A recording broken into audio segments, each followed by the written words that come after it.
Good day, I'm Tamara McHale and this is your GIS News for Thursday, July 21. The Tourism Ministry will be contributing $1 billion over the next 4 years to fund security initiatives. Portfolio Minister Edmund Bartlett made the announcement on Tuesday as he underscored the importance of tourism and security agencies partnering to address crime in resort areas. We have already identified some of the areas that we are going to be working with you on. And I know you have identified some areas that you want to put on the front burner. Over the next few weeks, Minister, we will fine-tune the arrangements insofar as the allocations for the specific items are concerned. National Security Minister Robert Montague agreed on the need for partnership. The kind of partnership that is essential if we are to reduce the level of criminality in our country and create the safer and more prosperous Jamaica that we desire. The ministers were addressing the closing ceremony for the first batch of graduates under the new District Constables Training Program.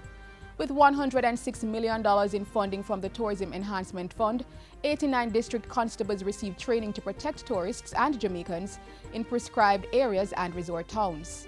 Another 11 district constables will be trained to bring the initial complement to 100 by the end of the year. By the year 2018, a total of 250 officers will be trained and deployed. Government will be carrying out training workshops with public and private sector stakeholders as part of a cybersecurity awareness campaign. The $15 million National Cybersecurity Public Education and Awareness Campaign is being funded by the Jamaica Bankers Association and spearheaded by the Technology Ministry. It will utilize billboards, brochures, posters, and print, electronic, and social media messaging.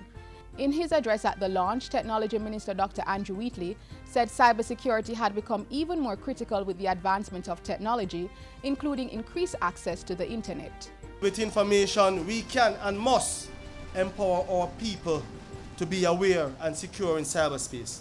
The Ministry of Education will be introducing a foreign language policy for schools, which aims to ensure students learn various languages at an earlier age. Because I want to expose as much as possible many languages, not just Spanish or French, but certainly Japanese and Mandarin and all the major countries that we in fact trade with. The Education Minister made the announcement last Friday while speaking at a send-off reception for teachers in this year's Japan Exchange and Teaching Program JET.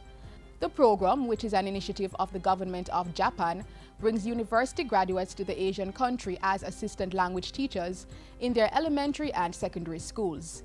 Participants are mainly from English-speaking countries. 31 Jamaicans have been selected for the Teaching and Cultural Exchange program this year. The Heart Trust NTA has partnered with beer company Red Stripe to train 1,000 bartenders across the island. The certified bar program targets mainly community bars, and so far hundreds have already signed up.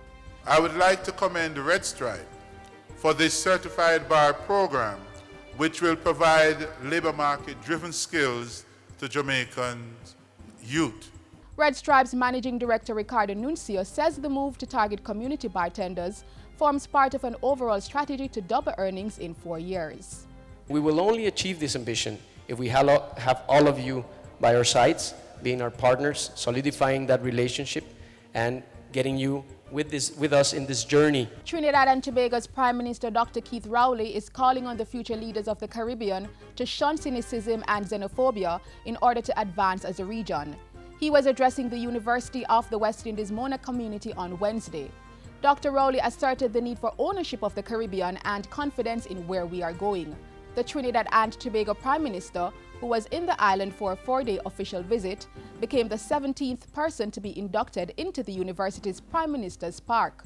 The park was built in honor of UWI graduates who are or have been heads of government.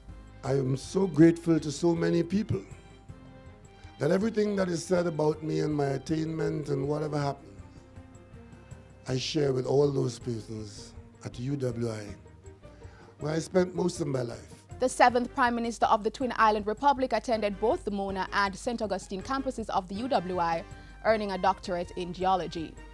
And finally, Prime Minister Andrew Holness is urging all Jamaicans to be responsible in using our nation's roads, stressing that when persons do not obey the rules, it costs drivers their lives.